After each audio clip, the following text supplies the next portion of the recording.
സ്വാതന്ത്ര്യദിനത്തിൽ തലസ്ഥാനത്ത് നിന്ന് ഒരു വേൾഡ് റെക്കോർഡ് പിറന്നിരിക്കുകയാണ്. പാട്ടിന്റെ കൂട്ടുകാർ എന്ന കൂട്ടായ്മയുടെ നേതൃത്വത്തിൽ 1210 പാട്ടുകാരാണ് രാജ്യത്തിന് വേണ്ടി പാടിയത്. കനകക്കുന്നിൽ ദേശീയ പതാകയുടെ മാതൃകയിൽ അണിനിരന്ന് നടത്തിയ ആ പ്രകടനം നമുക്ക് ഒന്ന് കാണാം.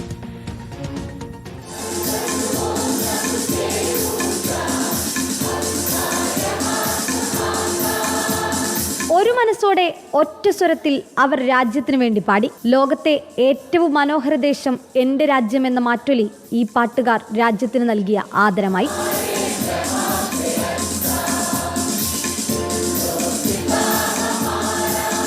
തലസ്ഥാനം ദേശത്തിനായി പാടുന്നു എന്ന പേരിലായിരുന്നു ഈ സ്വാതന്ത്ര്യദിന സംഗമം.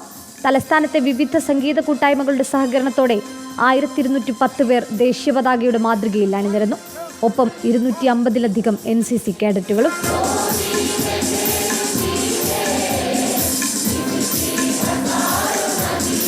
ഈ കനകക്കുന്നിനെ വ്യത്യസ്തമാക്കുന്നത്, ചരിത്രത്തിൽ ഇടം നേടാൻ പോകുന്നത്, ആ ദേശീയ ഗാനം ആലപിക്കുമ്പോൾ അത് ദേശീയ പതാകയായി മാറുന്നു എന്നുള്ള കൗതുകവും അത്ഭുതകരവുമായ ഒരു കാഴ്ചയാണ്.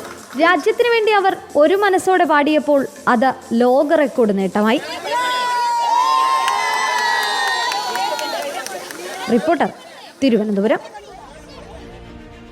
അപ്പോൾ ആ പാട്ടുകാർക്ക്, പാട്ടിന്റെ കൂട്ടുകാർക്ക് എല്ലാ ആശംസകളും നമുക്കും നേരാം. പുതിയ പുതിയ റെക്കോർഡുകളൊക്കെ പാടി അവർ നേടിക്കൊണ്ടേ ഇരിക്കട്ടെ.